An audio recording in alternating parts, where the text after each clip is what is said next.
progrès, en fait, il y a avancée technologique et progrès humain. Parce que quand on me dit qu'il faut aller accélérer, qu'il faut avancer, je demande simplement, soit, mais vers quoi? Vers où? Bienvenue dans Soif de Sens, l'émission podcast et YouTube des militants badass qui changent le monde. On est là pour t'aider à avancer dans ta quête de sens. Et aujourd'hui, on va parler de défendre les gens contre les injustices, de démocratie et de révolution. Mais on va aussi parler de Netflix, on va parler peut-être de Pablo Servigne, et on va parler de progrès surtout, avec ce livre, Leur progrès ou le nôtre, Leur progrès et le nôtre, pardon. Je vais le refaire. Ouais, C'est pas grave. Ok. Moi, je m'en fiche en tout cas. Ok, on la refait pas. Non, mais voilà, ça roule. Moi, c'est... Avec monsieur François Ruffin. Salut François. Salut. Ça va? Ça va, et toi? Top. Il y a peut-être des gens qui se demandent pourquoi je t'ai invité, parce que tu es le premier invité politique de la chaîne. Et ben tout simplement, voilà, c'est pas un scoop, la politique politicienne me dégoûte en général. Mais je trouve que toi, t'es un ovni, clairement, dans le paysage politique. Enfin, je pense que t'es au courant. et justement, t'as pas de langue de bois, et surtout, ça se voit dans ce que tu fais que... tu te dis, mais en fait, mais ça existe en fait un homme politique ou une femme qui se met au service des gens. Genre, c'est presque surprenant, alors que ça devrait être la norme, quoi. Et du coup, pour te présenter rapidement, donc tu es journaliste et élu. Donc, tu as fondé t'es rédacteur-chef du journal Fakir que tu as fondé. Et tu es député de la Somme à l'Assemblée nationale.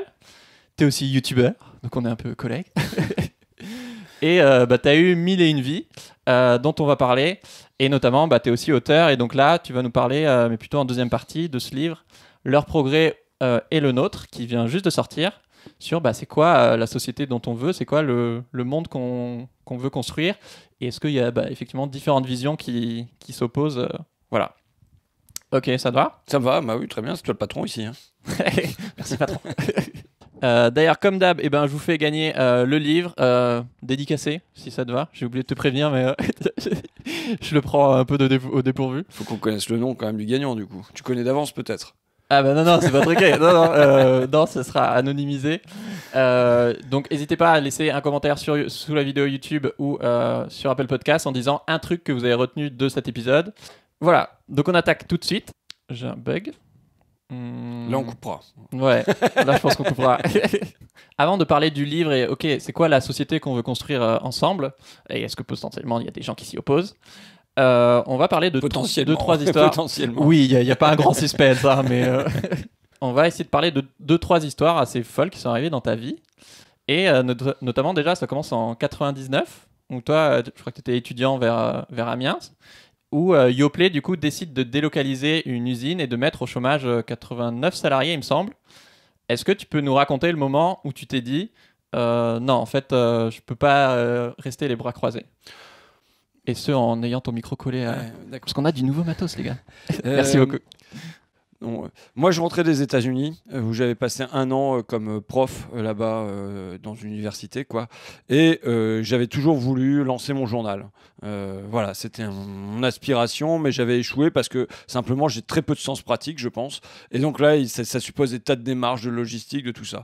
Et quand je rentre à Amiens, il se passe quoi? Il y a Yoplait en effet qui délocalise sa production de yaourts, mais surtout le journal des Amiénois, donc qui est le quotidien, l'hebdomadaire municipal distribué dans toutes les boîtes aux lettres par la mairie.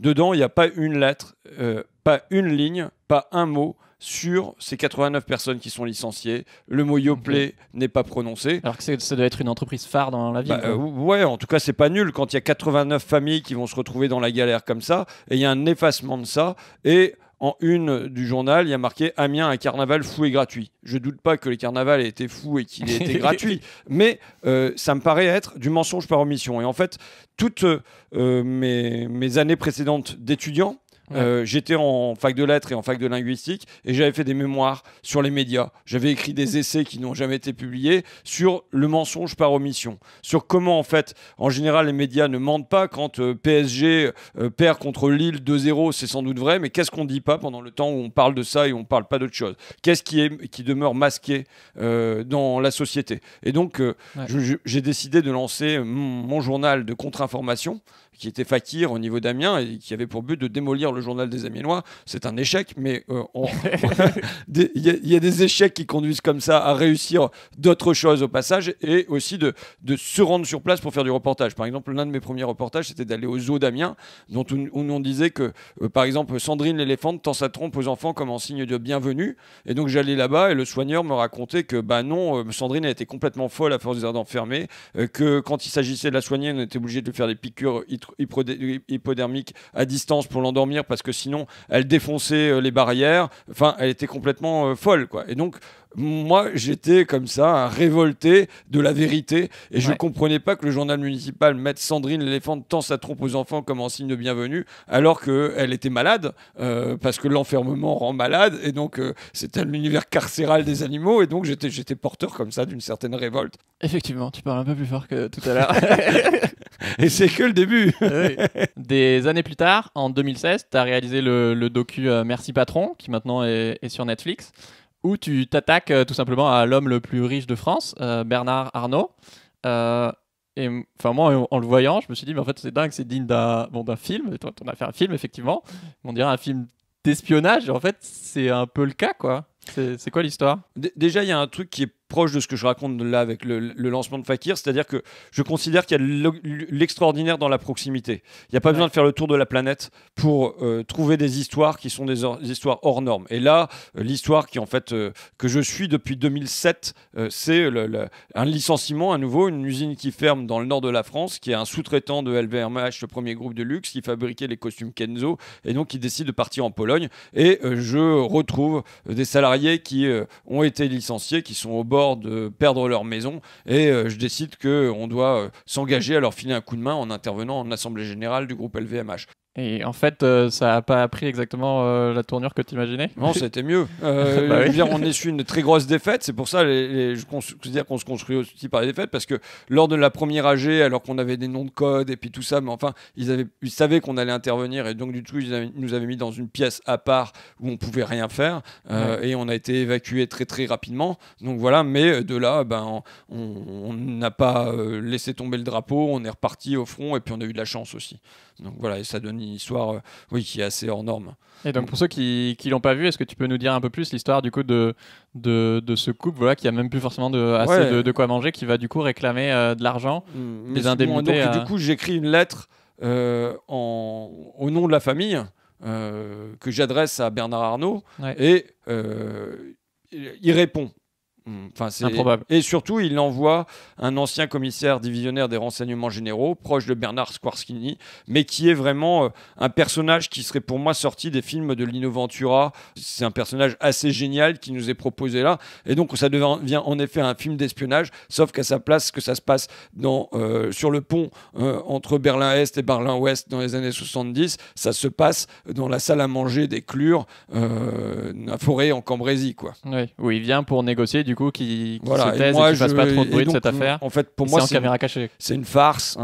Pour moi, on est chez Beaumarchais, on est chez Marivaux, et moi, je suis grimé dans le fils de la famille. Je suis déguisé en roux. J'ai une boucle d'oreille. On m'a mis des cicatrices. Enfin bon, il y a un côté. Moi, je fais des choses aussi pour pas m'emmerder dans la vie, quoi. Et du coup, ils ont obtenu des dommages et intérêts de 40 000 €. Ouais. Et on a appris avec Mediapart derrière que en fait. Toi et l'équipe de Fakir avaient été sur écoute, quoi. Ouais, on était sur écoute Bernard Squarcini a été mis sur écoute lui-même, donc on a quand même les écoutes de Bernard Squarcini. Ce qui est surtout marrant, c'est quand même le côté disproportionné entre la fourmi que nous sommes, parce que je suis bien conscient de notre petitesse, tu vois, et alors, dans le film, on le voit, quand on parle de Fakir, c'est Fakir, on a l'impression que c'est un gigantesque empire qui s'attaque à Bernard Arnault. Ouais. Et là, on le voit, le groupe LVMH demande à faire installer une sonnette anti-panique à l'entrée de LVMH pour pouvoir prévenir d'emblée si jamais il y a un fakirien qui apparaît. Et on a quand même la préfecture de Paris qui est mobilisée. Nous, on avait des quarts de police, on a les renseignements généraux, on a jusque le numéro 2 de l'Élysée chargé des affaires de terrorisme ou un truc comme ça qui se penche sérieusement sur notre cas. C'est là que c'est gênant d'avoir cette mixité. Ouais, surtout, on se dit, bon sang, on est à la veille des attentats de Charlie Hebdo et et compagnie, est-ce qu'ils n'ont pas un petit peu mieux à faire que de surveiller les talibans de l'information à Fakir, quoi. À mon avis, il devait y avoir d'autres priorités pour le service de renseignement à l'époque. Mais bon, que de protéger Bernard Arnault de dangereux bolcheviques, tu vois. Bah, tu t'attaques à son image et oui, mais bon, ça que vaut cher, lui quoi. réagisse, c'est une chose. Oui. Que l'État se mette au service Ça en dit de long. la première fortune du pays, ça me paraît beaucoup plus contestable. Ouais. Juste après que le documentaire soit sorti, tu t'es lancé sur YouTube. Et on s'est lancé sur YouTube à peu près en même temps, d'ailleurs. C'est assez marrant. Ouais. Est-ce que tu étais stressé, ta première vidéo? Non, je peux pas dire ça. Non, je pense que j'ai eu des trucs beaucoup plus stressants dans ma vie qu'à l'époque de me filmer dans la bibliothèque de Fakir. Donc, non, c'est pas le moment où j'ai le plus stressé. Ouais. Je me dis que peut-être tu connais les copains de d'Osons Causer. Oui, ils étaient avec nous à Nuit debout, par exemple. Bah oui, complètement. Du coup, il est venu aussi dans Soif de Sens, Ludo, et justement, on a parlé des limites des médias, notamment. Et un je me truc demandais... fou que j'ai fait, par exemple, tu vois, au moment de la sortie de Merci Patron, c'est que comme Myriam El Khomri refusait de me répondre sur la loi travail, c'était le moment de la loi travail, je portais un t-shirt I Love Myriam, parce que dans tout le film Merci Patron, je porte un t-shirt I Love Bernard, et je m'étais installé dans l'entrée du ministère du Travail en disant que je ne quitterais l'entrée du ministère du Travail que quand j'aurais des réponses à mes questions. Et on commençait à m'amener le sac de couchage. Il y a Ludo de Osons Causer, il me semble, qui est passé me voir. Okay. Mathieu Longat aussi, qui était un autre youtubeur. Et heureusement, parce que je savais pas, quand même, ça fait vraiment clodo à la fin d'installer son sac de couchage dans l'entrée du ministère du Travail. Heureusement, il y a un mec qui est venu nous voir pour proposer un rendez-vous et répondre à nos questions, parce que sinon, tu vois, ça aurait tourné complètement pathétique, quoi. Ouais. On est toujours comme ça sur un espèce de fil incertain, en sachant pas de quel côté ça va basculer. Est-ce que ça va être magnifique ou est-ce que ça va être pathétique? Et du coup, oui, on parlait des limites des médias et je t'écoutais sur chez les autres copains de Thinkerview. Est-ce que du coup, tu t'es lancé sur YouTube, notamment pour contourner les médias français contrôlés par 9 ou 10 milliardaires? Déjà, j'ai lancé Fakir pour ça. Ouais. Donc, j'avais... avant de lancer ma chaîne YouTube, j'avais déjà 17 années d'existence de médias alternatifs. C'est quand même vachement génial de pouvoir faire du YouTube, du Facebook, du Instagram et tout ça, sans avoir à passer par les médias dominants et sans être filtré par eux. Et même sans avoir à faire son journal, parce qu'un journal, c'est du papier, c'est de la mise en page, c'est de la logistique, c'est énormément de choses, tandis que les réseaux sociaux permettent ça, quoi. Ouais, moi, je considère que c'est plutôt un apport à la démocratie. Évidemment, ceux qui contrôlent les médias ou qui ont leur place et leur siège installé, ils trouvent que le fait que les gens ils interviennent directement comme ça, c'est quand même pas terrible, ça met du désordre et ainsi de suite. Bah oui, mais je trouve qu'avant, c'était un peu trop l'ordre, quoi. Maintenant, je disais, et je pense toujours, les médias alternatifs ne sont pas une alternative. C'est-à-dire que ça suffit pas. C'est une niche, on est dans des niches. Maintenant, le problème de la niche, c'est qu'on a une laisse au cou et qu'on peut aboyer, mais qu'on mord pas, quoi. C'est-à-dire tu vois ce que c'est qu'une niche, je veux dire pour le chien, mais tu vois ce que c'est qu'une niche en termes d'édition, de tout ça. On est dans nos espaces à nous, mais est-ce qu'on, par ces espaces-là, est-ce qu'on parvient à toucher les masses? C'est rare. Ouais. Et pourtant, ça reste l'objectif pour moi. Je peux pas me contenter d'être, alors avec Fakir, tu vois, on est à quoi, 30 000 ventes, on peut toucher quelques dizaines de milliers de personnes. Ce sont les plus conscients. Ouais. Sans doute qu'ils doivent être dans la locomotive qui tire le pays. Mais moi, ce que je veux jamais oublier, c'est qu'un pays, ça se tire pas seulement avec une locomotive. Il faut derrière toujours chercher à raccrocher les wagons. Sinon, avoir la majorité du moins avoir la masse, les travailleurs, tu peux appeler ça comme tu voudras, mais on n'est pas juste une avant-garde éclairée qui devons décrocher du reste du pays. Ouais. Et les médias alternatifs, ils ne doivent pas servir à construire un entre-soi. Ils doivent se demander en permanence comment on n'oublie pas les gens, comment on les raccroche à nous, quoi. Et justement, du coup, l'art de la punchline est hyper important pour ça, notamment. Et tu as toujours des slogans très percutants, quoi. Ils ont l'argent, on a les gens, par exemple. Comment est-ce que tu trouves toutes ces punchlines ? D'abord, j'ai fait une fac de lettres. Okay. Donc, je pense que je réfléchis beaucoup, moi, en termes de récit. Ok, on rentre dans le vif du sujet, sur leur progrès et le nôtre. La scène s'ouvre sur un discours d'Emmanuel Macron qui parle à la French Tech. Discours qui a fait un bad buzz, notamment parce qu'il traitait les écolos d'amiches qui s'éclairaient à la lampe à huile.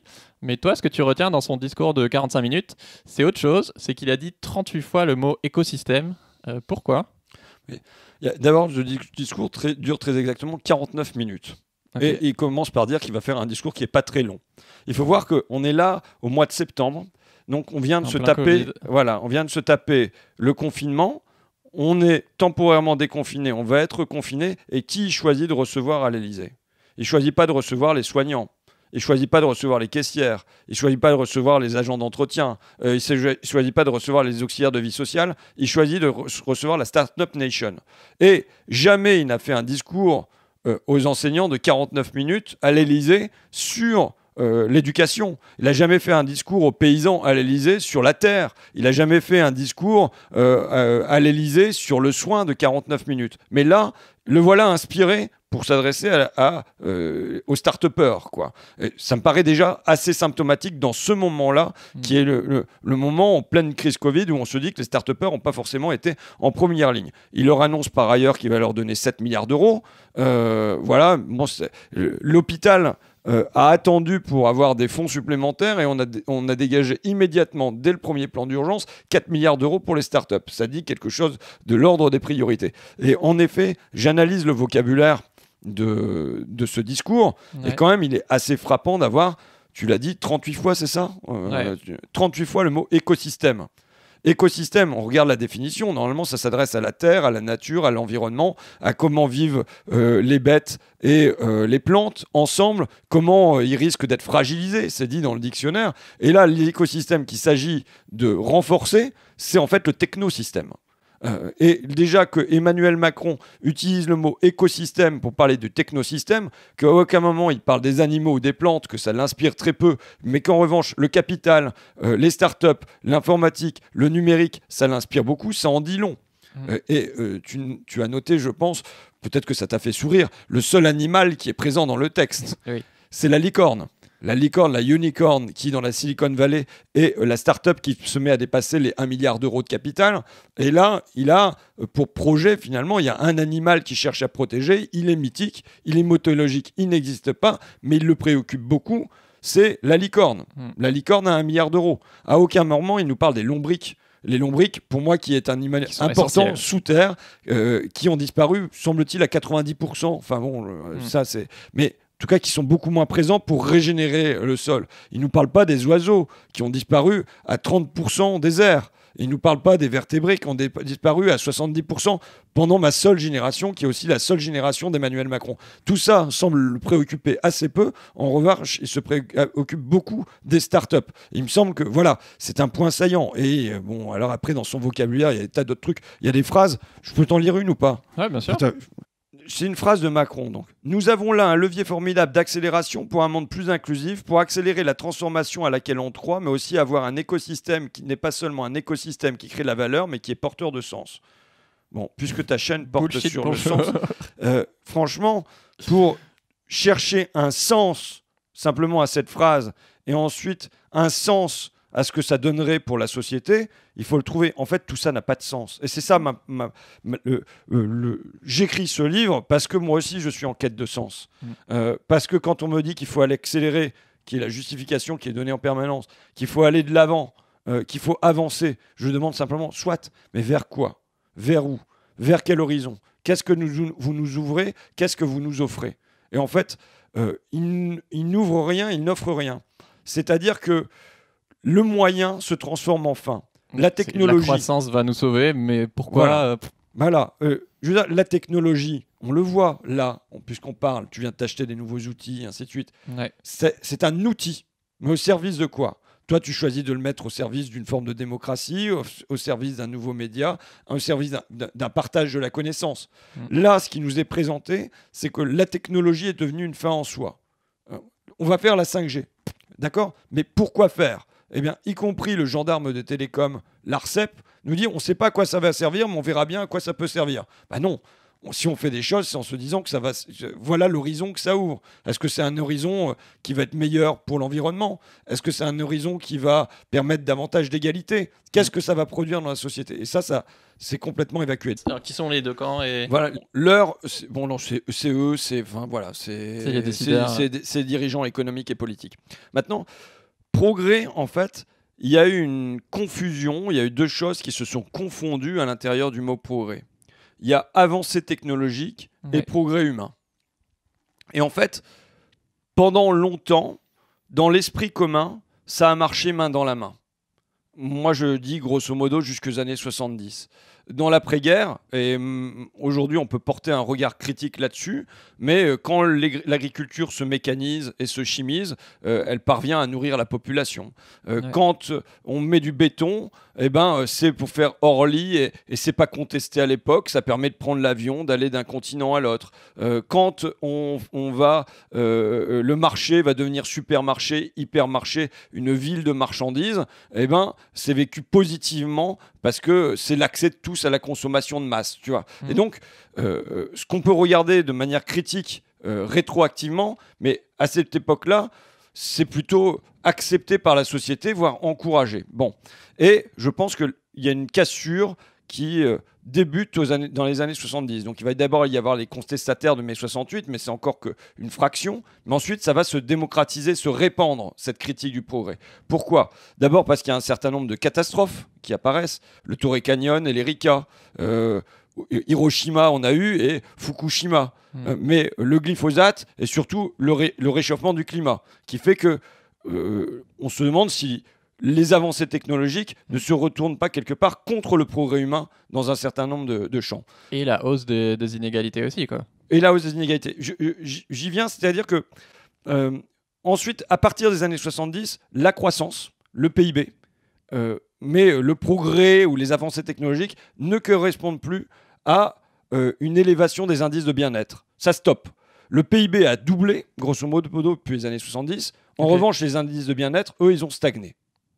Et ça se voit par exemple sur un autre facteur qui est la diminution du temps de travail.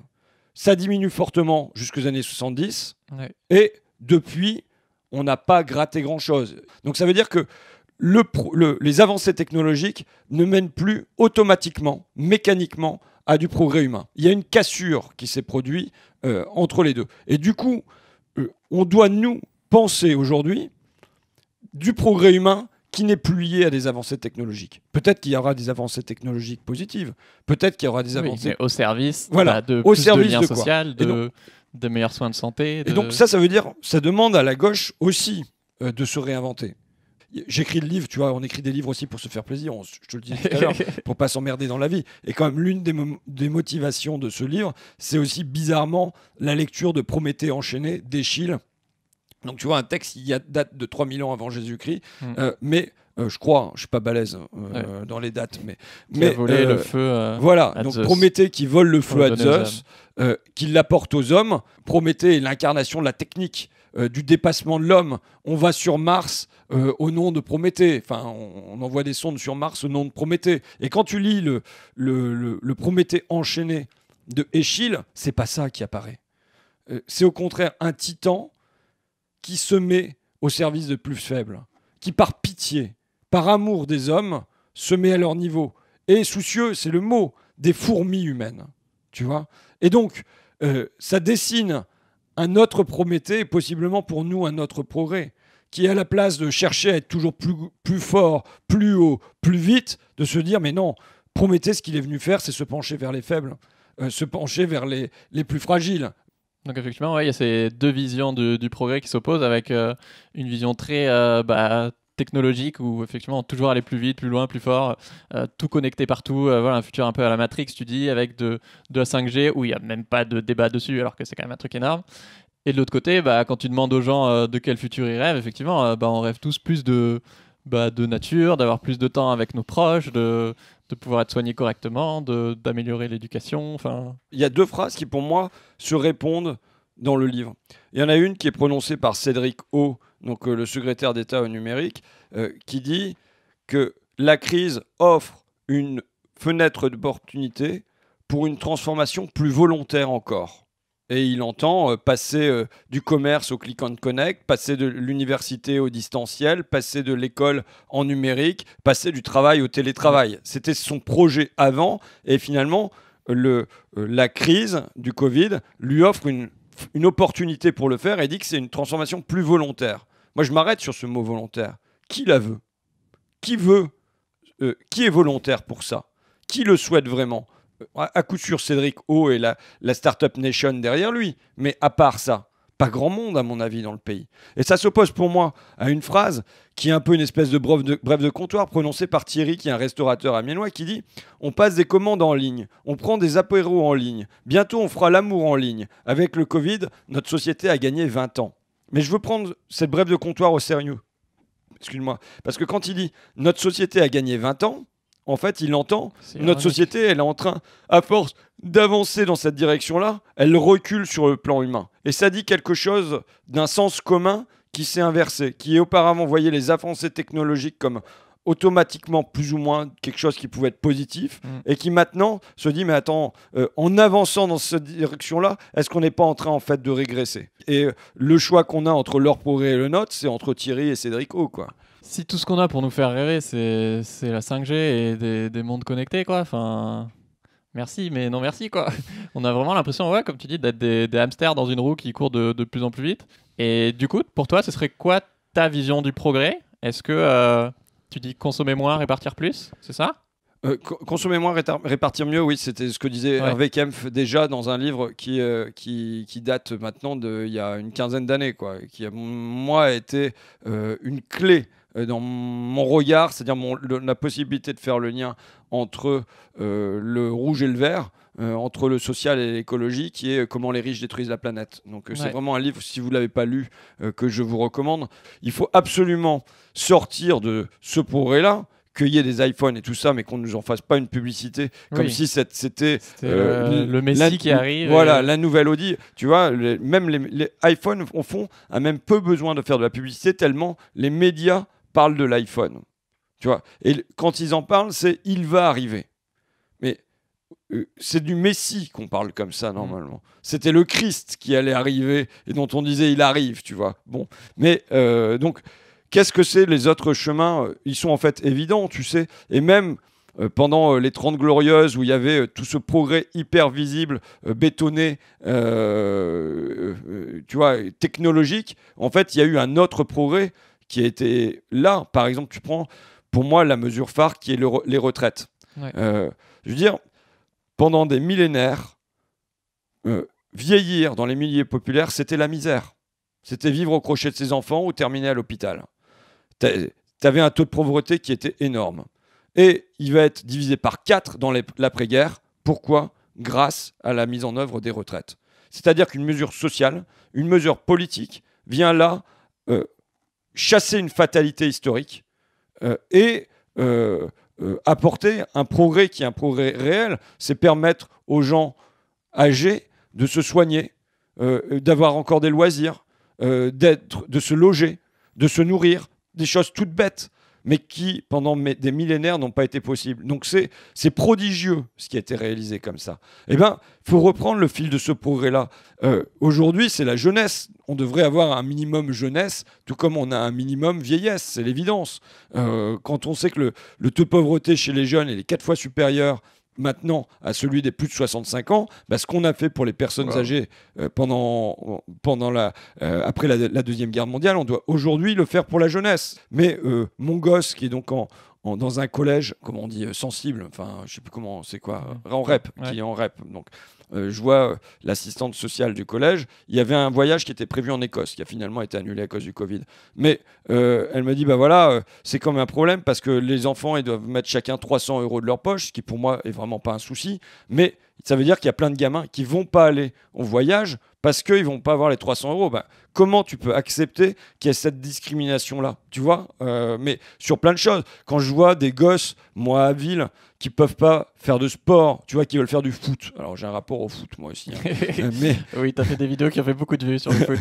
Mais donc voilà, qui peuvent pas faire du foot parce qu'ils n'ont pas de quoi se payer la licence et les crampons. Mais pour moi, de la même manière qu'on doit imposer des plafonds de richesse pour pas qu'il y en ait qui les explosent, mais on doit avoir des planchers pour que chacun puisse accéder à ça. Et il doit y avoir un droit à faire du foot. Quand je parlais des personnes âgées, qui les soigne aujourd'hui? Des auxiliaires de vie sociale, Tiens, d'ailleurs, aujourd'hui, à Flixecourt, tu vois, dans mon coin, j'apprends qu'il y a une association qui est en train d'exploser où les salariés sont payés moins que le SMIC. Elles ont leur planning une semaine à l'avance, voire la veille, des fois. Elles savent pas, elles vont devoir travailler du matin jusqu'au soir pour percevoir un salaire de misère. Mais il y a tout à fait la possibilité de se demander comment on organise ça pour construire un statut et un revenu. Et ça, de la même manière, c'est pas aller sur la Lune, c'est à portée de main. Donc je pense que il y a des chemins qui sont quasiment infinis devant nous en termes d'égalité, en termes de fraternité, enfin voilà, qui sont possibles, quoi. Avec une espèce des plafonds, des planchers. Ouais. Il y a un autre chemin au progrès, c'est la démocratie. Ça fait 1 an qu'on joue à Manu a dit. Manu a dit couvre-feu à 18h. Oui. Manu a dit un jour de présentiel. Manu a dit les commerces non essentiels. Manu a dit pas plus d'1 kilomètre. Manu a dit 6 à table. Tu vois, ça fait 1 an qu'on joue à ça. Quand est-ce que ces règles, elles ont été discutées collectivement entre soignants, enseignants, commerçants, gens de culture, scientifiques, épidémiologistes? Ça veut dire que on a sans doute beaucoup progressé sur le plan technologique, mais par exemple sur le plan de la démocratie, on ne progresse plus. Il y a eu des progrès. Moi, je considère que le suffrage universel est un progrès. Évidemment, le suffrage universel pour les femmes est un progrès. Aujourd'hui, comment on va avancer pour réfléchir ensemble à la démocratie? Et pour moi, c'est une urgence. Parce que la crise qu'on traverse, pour moi, elle est malheureusement seulement une amorce de crise bien plus terrible qu'on va devoir avoir à affronter. Les crises environnementales, ça va être autre chose que ce virus dont la létalité est limitée, qui ne touche pas les enfants. Et si déjà notre réflexe là-dedans, c'est de passer la démocratie par-dessus bord et confier tous les pouvoirs entre les mains d'un seul homme, eh ben, là, on a un progrès devant nous qui est énorme. Oh, le voisin du dessus est peut-être pas content parce que je crie trop fort. Elle est jamais contente. Ah, on a un problème avec la voisine du dessus, donc il faut que je baisse un peu la voix. Il faut que je baisse un peu la voix. Mais enfin, voilà quand même ce que pensait Protago. Normalement, peut-être un poil moins fort. Comment ça se fait que les technologies, elles se mettent en œuvre sans que les gens soient consultés, sans que les mais premiers... La 5G, il y a zéro débat. Tu vois, à la limite qu'on la mette, pourquoi pas, mais au moins qu'on en parle entre nous, quoi. Mais regarde sur des trucs encore plus terre-à-terre et où les gens sont encore plus directement consultés. La commande vocale. La commande vocale dans les ateliers de logistique. Ça veut dire quoi? Ça veut dire que auparavant, les gens, ils avaient un papier et on leur disait tu dois te déplacer de là à là pour aller chercher les colis chez Amazon et compagnie, tu vois, dans tous les ateliers de logistique. Bon, et donc ça veut dire qu'ils se faisaient leur chemin. Et puis, ils avaient peut-être le temps de prendre un café, discuter avec un collègue qui croisait, tout ça. Maintenant, ils ont un casque sur les oreilles. Et le casque, il leur dit rangée K, étage 3, et ils disent OK. Ils vont devant le truc, ils prennent le truc, ils disent OK, il te reste 8 secondes. OK, voilà. Et donc, il n'y a plus de temps perdu. Ça a contracté le temps. Et surtout, ils rentrent chez eux, ils ont l'impression d'être lessivés, ils en parlent, ils disent moi, je dis à ma femme OK. Je passe mon temps à dire ça comme si ma femme était une machine. Tu vois, et comme je dis, j'étais devenu une machine moi-même. Mais quand est-ce qu'il y a eu une interrogation pour se demander si les travailleurs voulaient de la commande vocale? Non. C'est le capital qui a décidé, parce que ça lui ferait gagner du temps. Est-ce qu'il y a un moment où il y a une négociation où les travailleurs ont dit bon bah voilà, vous nous imposez la commande vocale, mais alors on travaillera 1h30 en moins par jour, parce qu'au fond vous y gagnerez 1h30. Ce qui est flippant, c'est que le Covid a accentué effectivement ce pouvoir du capital et des inégalités, avec d'un côté, on l'a vu, les Tesla, Amazon, Uber, Deliveroo qui ont explosé en valorisation. Et de l'autre côté, entre les étudiants, les intérimaires, dans mon cas, les indépendants, tu as 1 million de pauvres en plus, quoi. Enfin, en tout cas, c'est se demander comment on fait pour contrer ça, quoi. Ouais. Déjà, se rendre compte qu'on est dans cette roue et qu'en fait, non, bien sûr qu'on pourrait avoir d'autres projets, d'autres objectifs de société que juste augmenter le PIB, quoi. Dans lequel, en plus, il y a l'armement et plein d'autres trucs, quoi. Mais bon. Pour sortir de cette roue... comme dans lesquelles on nous demande de pédaler comme des hamsters, ça veut dire qu'il y a quand même des forces qui souhaitent qu'on y reste dans la roue, qui souhaitent qu'on pense qu'avec la croissance, qu'avec la concurrence, qu'avec la mondialisation. Et donc ça veut dire que ne serait-ce qu'avoir un projet qui dirait l'humain d'abord, place à la pitié ou à l'amour, tu vois, dans la société, en fait, même si tu veux distribuer des fleurs, tu as intérêt de te battre pour pouvoir distribuer des fleurs. Dans ton autre livre, Il est où le bonheur, où tu parles un peu plus d'écologie, j'aime beaucoup parce qu'il y a un passage où tu rappelles justement plein d'acquis sociaux et de luttes sociales qu'on n'a pas forcément en tête, où on peut avoir souvent l'impression que changer le monde, c'est quasiment impossible.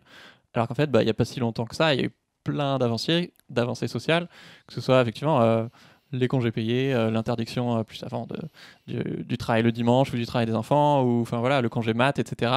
Et en fait, à chaque fois, ça a été parce que les gens sont sortis dans la rue, que j'ai vu qu'il y avait 5 millions de personnes en France syndiquées à la CGT à l'époque, et sûrement dans les autres syndicats, il devait y en avoir beaucoup.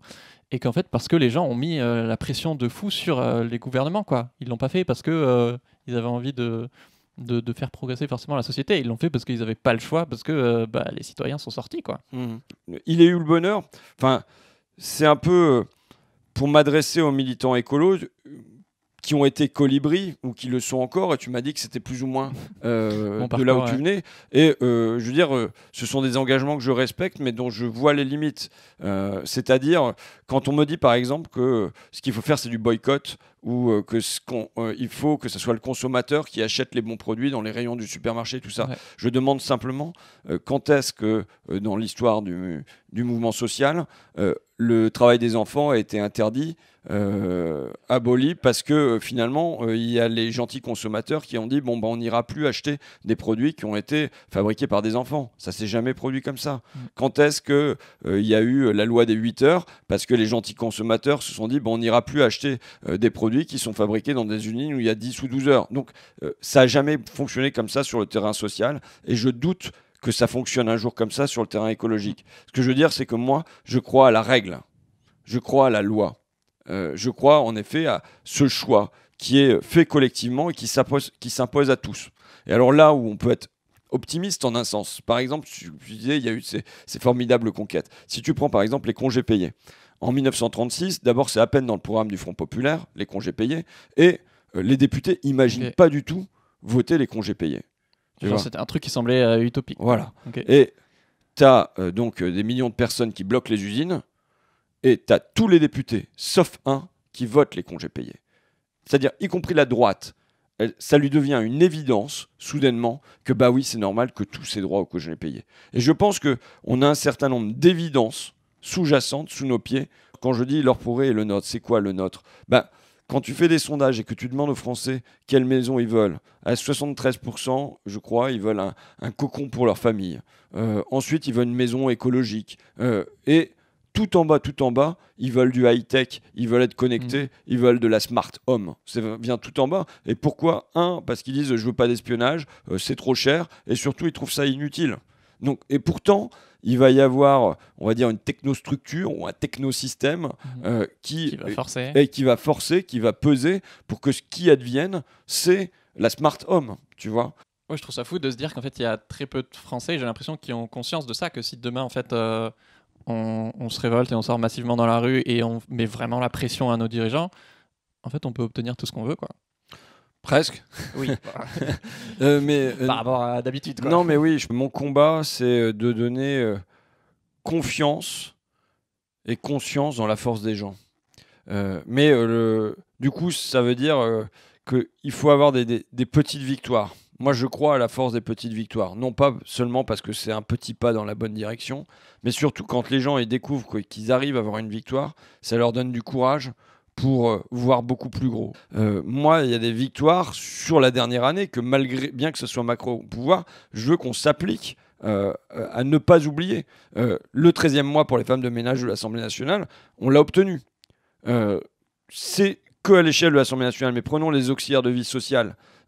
Alors à Blois, tu vois, par exemple, elles ont fait des semaines et des mois de bagarre et elles doivent rentrer au boulot en disant on n'a rien gagné. Et c'est vrai qu'elles n'ont rien gagné pour elles. L'ADMR n'a pas cédé, leur employeur associatif n'a pas cédé en face. Mais en revanche, on a gratté 200 millions d'euros dans le budget pour les auxiliaires de vie sociale, ça veut dire 25 € par mois pour chaque AVS, c'est pas énorme, c'est pas grand-chose, tu vois.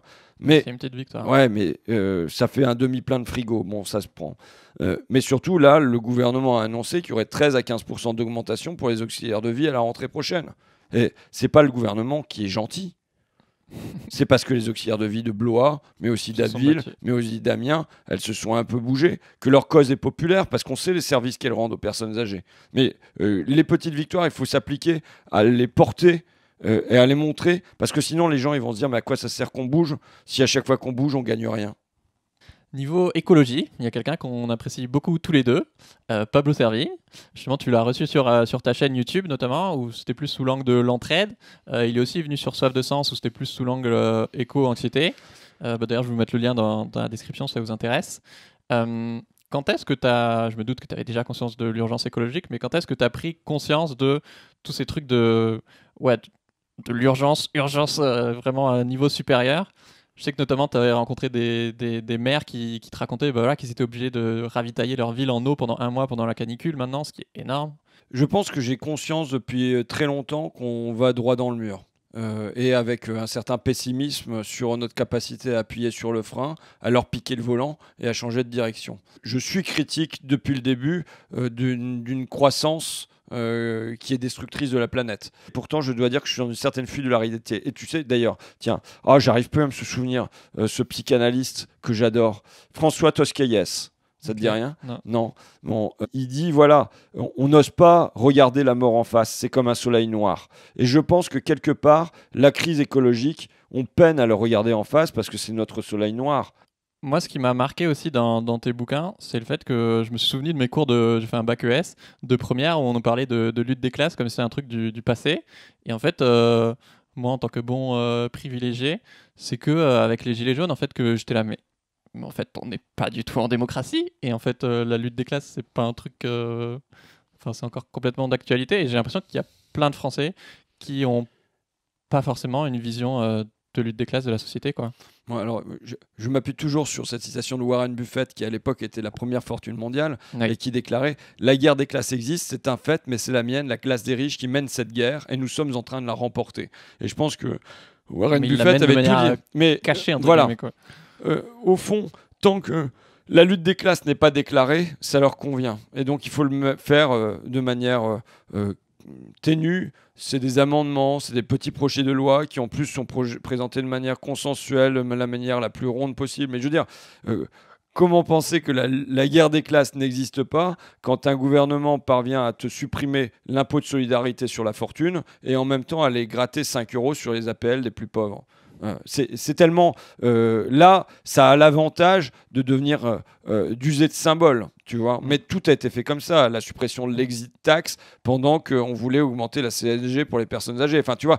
Même à l'échelle mondiale, le fait que tu as quelques dizaines ou centaines de personnes qui sont aussi riches que la moitié de l'humanité. Là, tu quoi. disais 1 million de pauvres en plus en France. On demande aux gens de faire des sacrifices sur leur existence.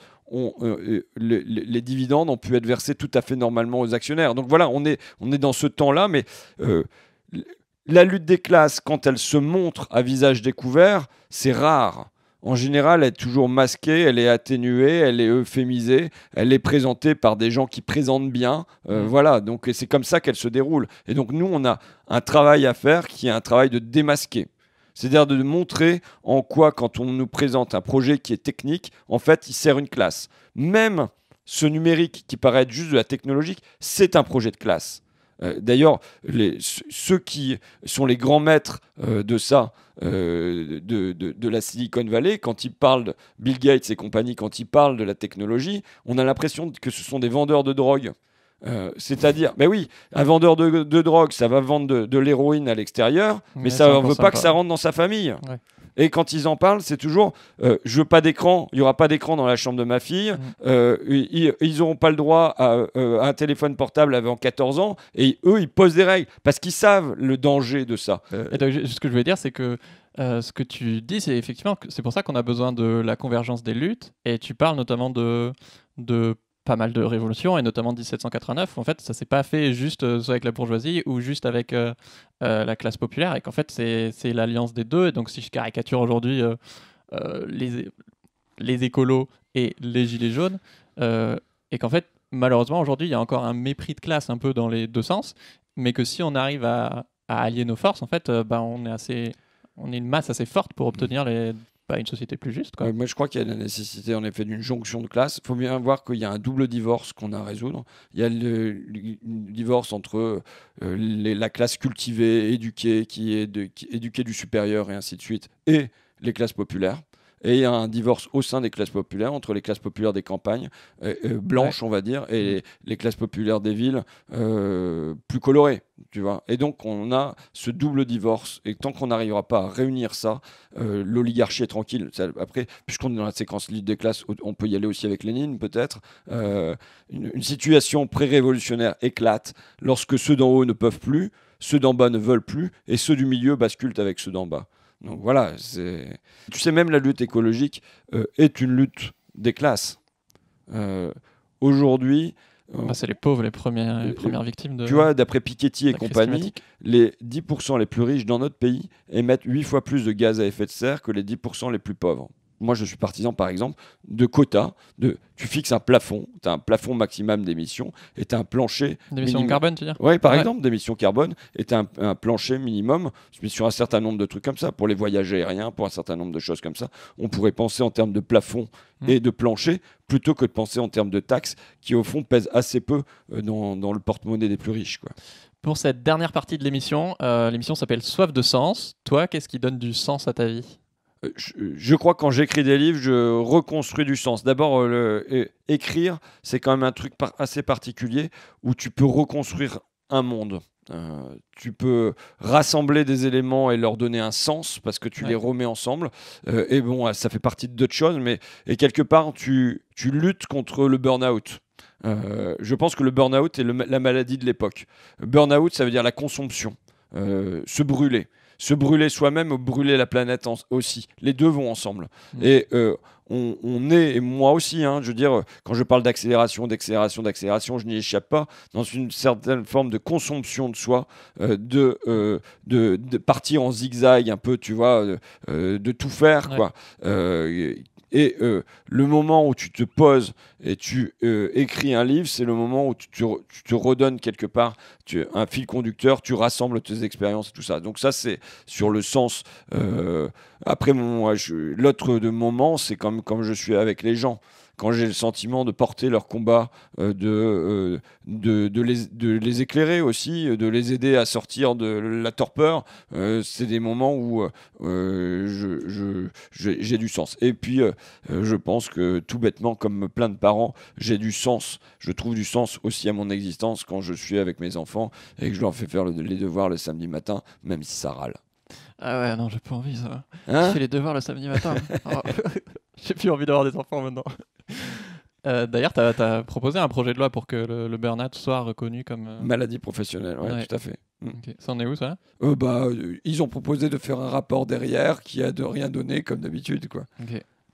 Et est-ce que récemment, tu as eu une crise de sens ? Moi, j'ai des crises de sens très, très, très régulièrement. Okay. Est-ce qu'il y en a une ces dernières années qui t'a... Non, mais je veux dire, par exemple, mon rapport sur le burn-out, je pense, est arrivé au bon moment parce que j'étais en burn-out. C'est-à-dire que je faisais tout et son contraire, enfin pas son contraire, mais je faisais tout. Je me souviens de Jean-Luc Mélenchon m'appelant pour me demander en plus de faire une question au gouvernement sur Notre-Dame-des-Landes. Je lui dis non, je peux plus. J'avais le sentiment d'être asphyxié là. C'est pas du tout que je sois pas favorable au combat de Notre-Dame-des-Landes. Au contraire, mais voilà, c'était trop, quoi. Et le fait de faire un rapport sur le burn-out, quelque part, m'a sorti du burn-out parce que pendant un mois, j'ai fait des auditions sur ce sujet-là, sur un sujet, donc j'avais un fil conducteur. Le fait d'avoir un travail intellectuel, d'écouter des gens sur un thème particulier, ça m'aide à respirer, à donner du sens à mon activité qui sinon... Moi, je suis un bon obsessionnel. J'adore avoir un truc et foncer, creuser, quoi. Merci beaucoup, François. C'est moi qui te remercie. Filez suivre cet influenceur partout sur YouTube, Instagram, il est partout. Si vous voulez gagner du coup leur progrès et le nôtre, laissez un commentaire, comme on a dit, d'un truc que vous avez retenu de la vidéo. On vous fera gagner aussi Il est où le bonheur, donc laissez un avis juste sous la vidéo YouTube ou sur Apple Podcast. Merci beaucoup, François. Merci à toi. Ciao.